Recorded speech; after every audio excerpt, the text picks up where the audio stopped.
Today, I'm talking to my good friend Job, an entrepreneur who's built a seriously impressive brand. Last year, he crossed over $8 million in sales, and in 2025, he's on his way to hit 12. With a growing team of 15, Job is not building just a profitable brand.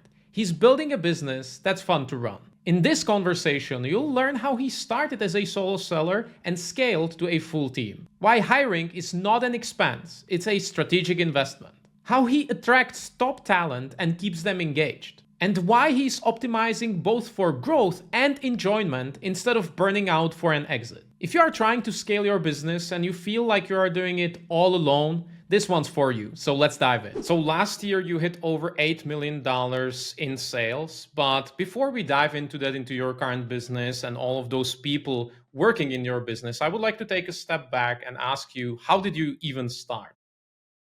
Sure, of course. I started around 2017 in e-commerce specifically. Before that, I've been studying product engineering, specifically yacht building. But in 2017, I figured that I wanted something different. I basically started with just searching for a product to sell online. I live in the Netherlands. Here in the Netherlands, you have a platform called bol.com.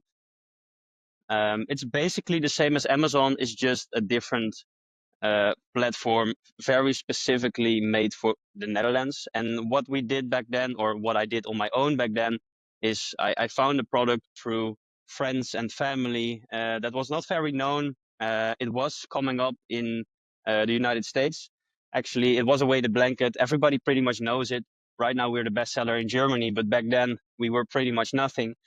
And I just started sourcing. So I just started emailing companies in China that could make textile products. And we figured out a way, or I figured out a way on my own back then to introduce the product on bol.com specifically.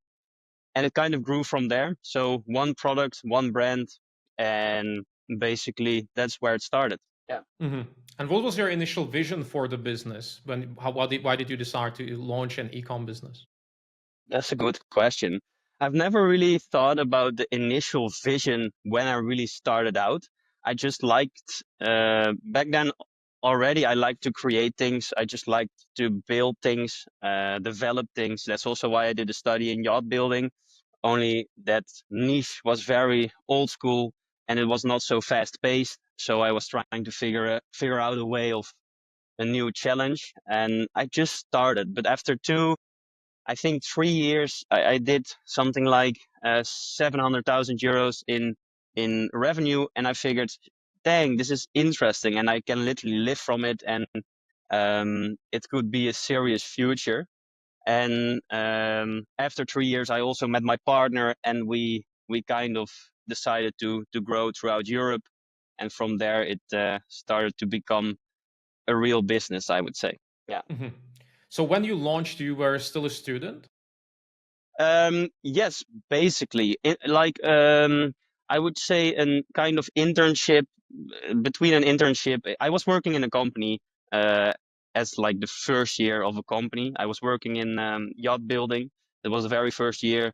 After or during my graduation is kind of you need to know about the practice and you need to work in a company before you can actually graduate. It's a little bit like a doctor degree in the Netherlands. So yes, basically I started during studies slash my first year of work. Yeah. Mhm. And how did you manage your time since it was a side hustle and you had some other responsibilities? So did you work in the evenings or over the weekends? How did you do that? I didn't really manage my time. I just worked. I think when you really love like everything was new. When I saw my very first product, it's so exciting. And right now it's not anymore. But right now I'm kind of disappointed when we don't do 40,000 euros per day in revenue. But back then I just sold one product and that was pretty insane. And it just gave so much energy. So in terms of time management, it didn't exist. Right now, for sure, it does. I'm not working so much anymore, but back then I could go on until mostly 11 or 12 in the evening and stopped. So just studying, working in the evening, working in the weekend, and I studied in Denmark for a little bit. So I didn't have any friends there. I didn't have family. I was just studying, working, studying, working.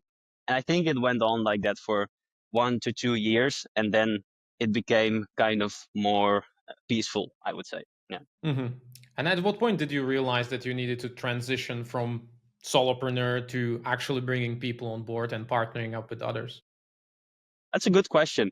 So I didn't like realize I needed to do it, but for me it just felt lonely after 2 or 3 years of working on my own and really focusing.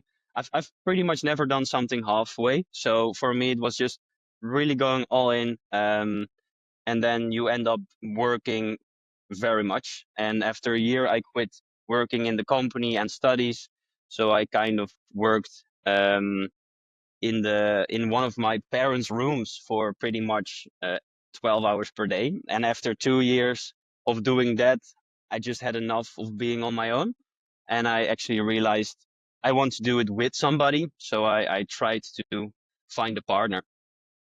Hmm. So you partnered up, and before you hired someone. Yes, for sure. Yeah, yeah. So my first hire was not really a hire. I sold Hmm. pretty much half of the business to a very much financed focused person. Yeah. Hmm. So you were looking for someone to kind of complement your skill set, or was it your friend, or how did you find this person? No, I didn't know him at first. So we really met at an event like I've met you, just networking and pretty much got acquainted. And what I found very interesting was that his background was in M&A, like mergers and acquisitions, and this was something I really didn't know anything about. It was like the big corporate stuff, and like, oh, cool, you can buy companies and multiply, and the bigger you get, the higher multiples you get. So I quickly learned a lot from it, and it was kind of interesting to me because he was super finance focused, um, not very entrepreneurial, I would say, but just I could learn so much from him on that regard. So it worked out, and I said, let's do it. Yeah. So how did you initially divide the responsibilities in the business? So when you start out, I don't think you necessarily divide. I mean, I led the company for 3 years.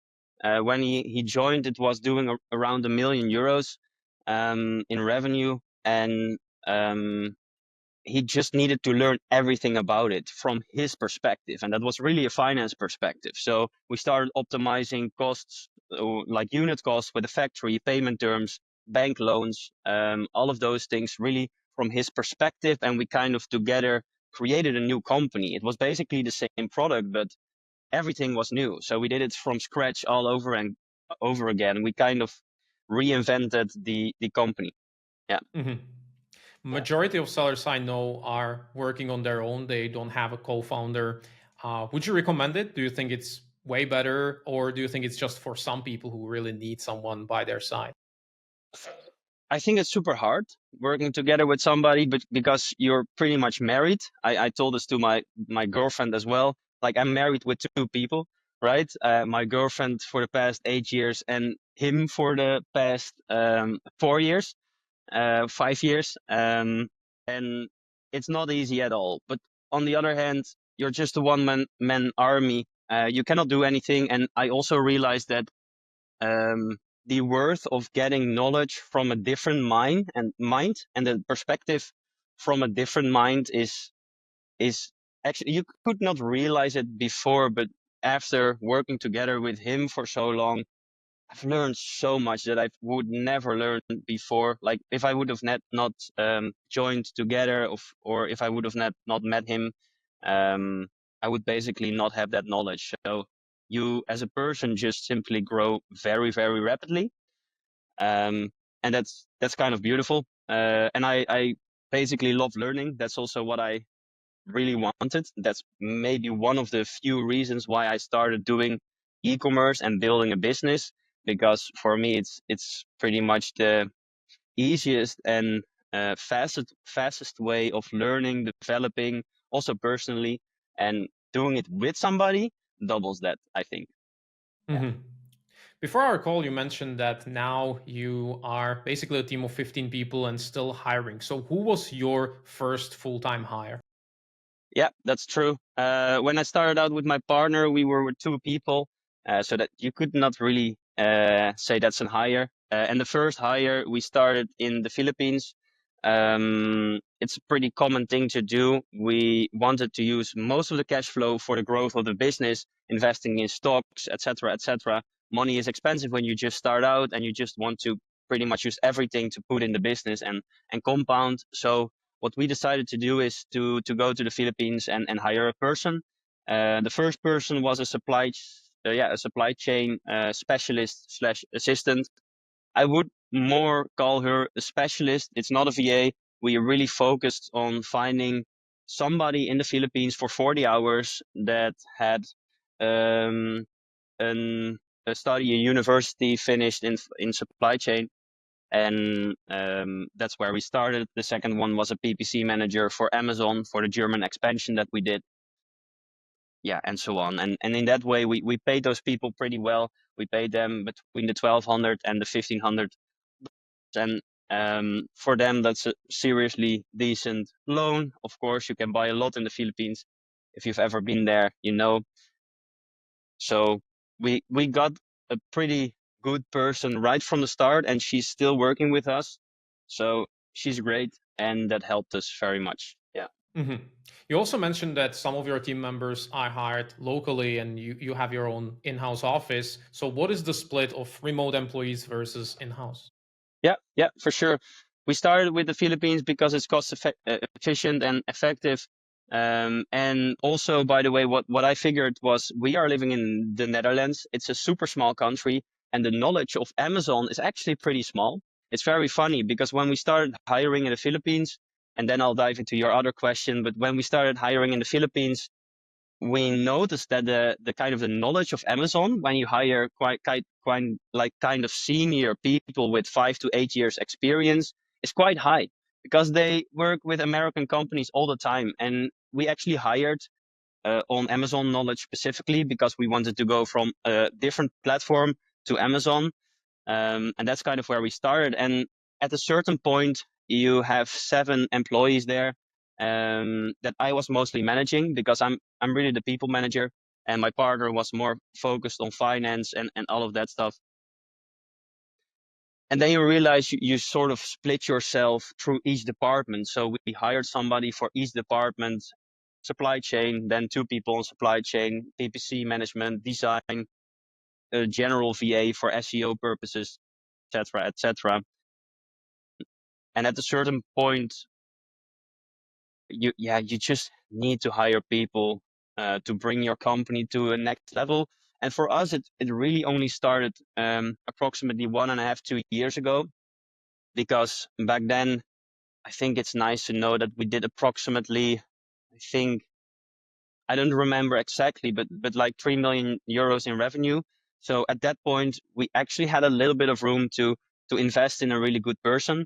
Um, and that became a very senior supply chain manager from the Netherlands with a lot of experience, because our kind of uh, yeah supply chain became very complex with 4 warehouses, very much sales channels, and it's also the place that kind of gathers the most amount of work. And also even just simply managing and helping those people in the Philippines also takes a lot of work. And we saw that they are more than capable of doing very much, but innovating and kind of searching for new warehouses and optimizing the supply chain, like, that was not something that we needed to ask from them.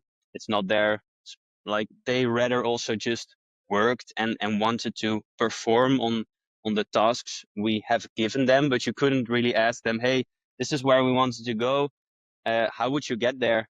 Create your own tasks. And that's basically what we are doing, of course, with like more senior people in the Netherlands. Mhm. I like the way you see hiring as a way to grow your business and investing in people and investing in talent, because a lot of people out there are concerned about hiring because they see it as an extra expense, right? Why would I pay someone if I can do it? And of course, these people then struggle scaling their business. So, did you have this issue initially, like looking at the first hire, looking at the salary, and thinking, like, hey, maybe, maybe I could do it myself and save a little bit of money? Or was it for you immediately like, hey, I know what needs to be done, I need to hire? Um, we never had that. No, not for a single bit. It's kind of like we started very naturally in the Philippines. So paying somebody $1,000 for doing the exact same work that you do every like 2 hours per day, 3 hours per day, like of course you do that, right? I mean, it frees up so much time that you can spend on different tasks like product development or growing sales channels, whatever. Um, so that was very logical. When you hire in the Netherlands, people cost between the 4 and the 7,000 euros per month. That's a lot of money, right? And that's kind of also that was a difficult decision. Like, okay, do we have enough free cash flow and investment capital to be able to hire a person like that? Now, you can of course just simply make a cash flow analysis on the coming 12 months, kind of know what your earnings will be and be like, yeah, let's do it. And for us, it just became too complex on the point of where we went to kind of 5 million euros in revenue. Um, we wanted to focus on really growing, and we saw that we would stagnate if we would do all of those things ourselves. And frankly, we are not a supply chain manager. We've never done that study. We never went to university for that. Um, so basically, we're not the best person to do it, and we knew that pretty early on. But we didn't have the funds to hire somebody like that. And right now, we have a platform manager, supply chain manager, and they are really senior people with mo- basically 10 years of experience, and I didn't have that. So it also in terms of growth and knowledge growth, it's something that I cannot learn myself so quickly, and they already know it. So it was basically a logical choice. Mhm. How has your hiring process evolved over time? The first hire you made versus how you're hiring today? Um, yeah, good one. Of course, from remote to the office is a big change, but the remote hiring process was basically just a numbers game almost. It's like just interviewing a lot of people. We did it all ourselves because we wanted quality people. Also, like everywhere, right? Everybody that worked in the company, we wanted them to be really good and stay there as long as possible. So we also invested a lot of time in interviewing so many different people. I mean, if you put a job post in the Philippines for like supply chain specialist, 100 people apply, and they went through a form, and then you have a kind of group of 20 people that are left, and we basically interviewed all of them. It's really time consuming. I wouldn't do it like again on the same way, but back then we didn't really know how to do it otherwise, and I'm really happy that we did it that way. We eventually in the first year also flew there to meet them and to work with them in the Philippines, in Cebu, in El Nido, wherever. We just went on a holiday with them and connected in a human way. And that really meant a lot to them as well. So we were paying them well. We actually were just humans to each other, right? Um, and that worked out very well. And we did that every year. Mhm. You mentioned that now you are in charge of managing the team and basically investing in talent. So, how would you describe your role in the business right now, and how do you plan to evolve it in the future? This is a topic that we've been discussing quite a lot because the more you grow, the more you need to also think about, okay, what are you actually good in and what are you focusing on? For me, it's human and strategic management. For my partner, it's finance and strategic management. It's a combination. And then we also have another partner by now that is actually focusing on operations more. Um, and it grows. I mean, you just start to know yourself a little bit more and more and more. I don't think there is an ideal CEO, not on this age that we are, and not on a company that's only doing 10 million euros plus. I mean, a CEO, it's a development of your own skills. So we basically just checked what are you good in, and for me, it's just simply talking with people and all the Dutch hires or European hires because we have also other countries that are working here in the office, um, from Croatia and other parts of Europe. I just started to figuring out kind of how it actually works here. And for me, what I found out was that we have a quite a unique culture, and that we as a management team mean well. And I don't think there is a culture. We are the culture, right? Like we are so small in general that we're pretty much the culture ourselves, and with a good purpose, and we simply want to give back to the team, and we really want to do it together. It kind of it is a vibe. I mean, if you come to the office, everybody pretty much likes it. And I just started to figure out, okay, I can do a job post on LinkedIn for the Dutch hires or for the European hires. That didn't work so well. So it was actually more difficult than I thought. And that's also something that a lot of company owners in the Netherlands, but also in Europe, are complaining about. Like hiring people is very difficult. And at a certain moment, it was not difficult for us anymore, because I just started to figuring out, okay, but you have only 5 companies in the Netherlands that are actually performing well in e-commerce, that have kind of between the 20 and the 100 employees. And I was just like, those people are probably the ones that are ending up here. And I just started calling them and reaching out to them personally to LinkedIn. So very specifically seeing who's actually very good at the work that we want to acquire. If it's a product manager or a PPC analyst or a supply chain manager or a platform manager, whatever it may be, just talking to them, calling them, inviting them for a cup of coffee, and they actually are like, oh shit, this is really fun. These are only like 15 young people. And I just realized that for a lot of people, they're working in so many boring companies, like bigger companies as well, corporations. It's just not comparable to working for such a kind of small, I would say, speedboat in comparison to a tanker. And that's also, yeah, it really worked out well. Basically, most of the people just simply wanted to quit their jobs and started working for us. Really strange, but yeah. You mentioned that this year you would like to hit 12 million. So, what will be the main growth drivers this year? Yeah. Um, yeah, and that is realistic. I mean, we would like to hit more, but we're quite a realistic. We are realistic persons, people. Management is quite realistic, so that's the budget, and that's pretty much what we will hit. Um, the biggest growth, like you have a couple, or you have, I think four, like you have four. For us, there are four factors. It's like new product introductions, hoping that some will stick, marketplace expansion, going to the United States from Europe, but also simply expanding in Italy and Spain, those smaller marketplaces. There's really a lot to gain. And the third one is market share growth.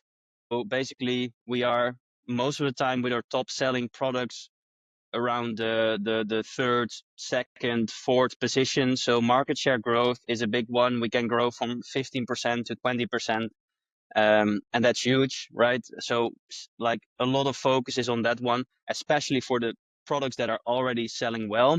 And the fourth one is something that we're doing as well, and that's acquiring smaller businesses from between the 1 and the 4 million euros in revenue, with an EBITDA from 200,000 to 600,000 euros. And we don't do that very often. We are not an aggregator.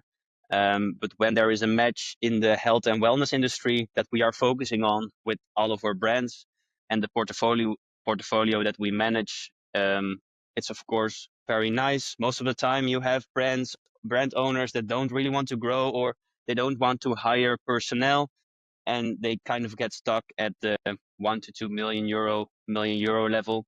And if they really don't want to continue, but they put a lot of love into their product, and the product is actually working very well, but they just cannot get it off the ground to work throughout, to grow throughout Europe or the United States, then we sometimes acquire a fitting brand in the portfolio.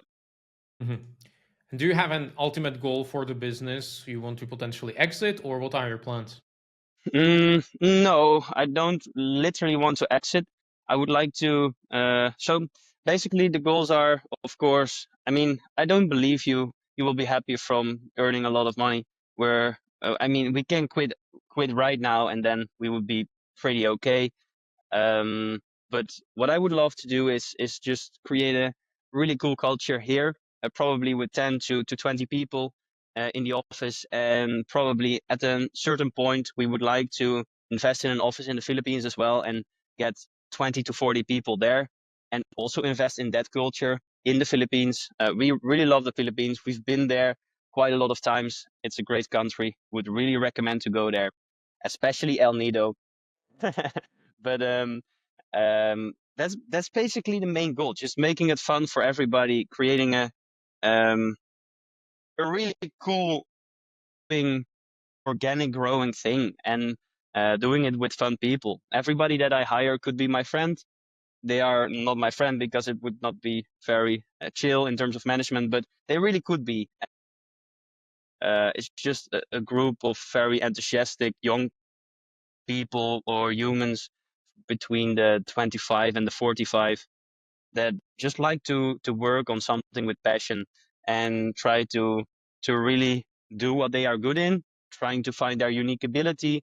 Um, and that's basically what I love doing. And I won't sell unless it's logical. Maybe one of our brands, we have multiple, it finds a strategic seller, and then of course it's logical to sell because multiples are higher. But the entire business in general, we don't really have a specific goal of selling.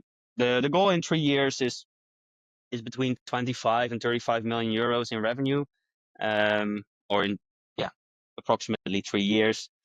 Um, that would be a fine goal, but it's not even the only thing that we're looking at. It's basically also growing, not without any rules. It's not like, okay, we're going to grow without any set of rules. It should be in a healthy way. It should be in a fun way for the people that are working in the company.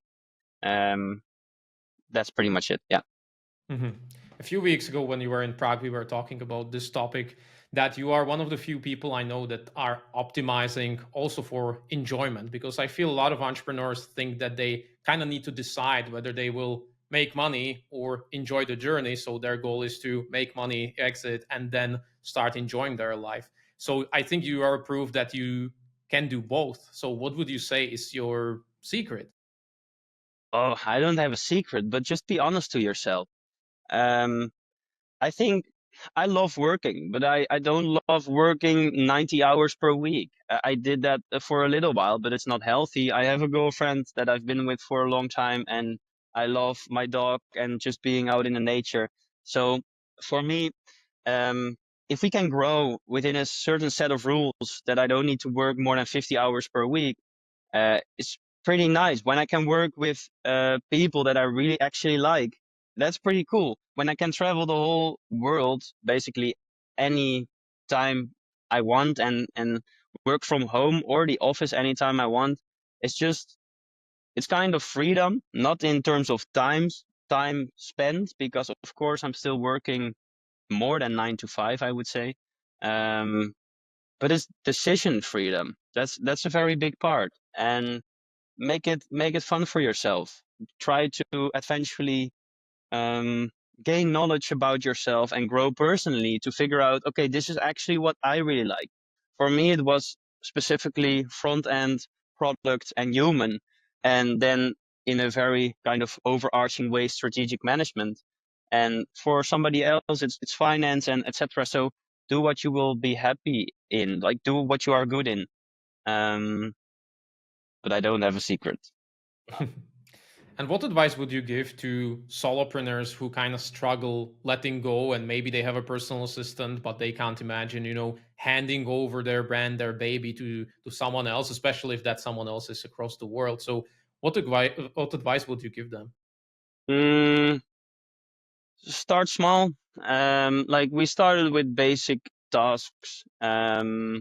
I mean, what we talked about a lot, and what you teach in your courses as well is also a great thing. Just creating structures along you go, and trying to make a fixed process for people to work in. Especially in the Philippines, it works great.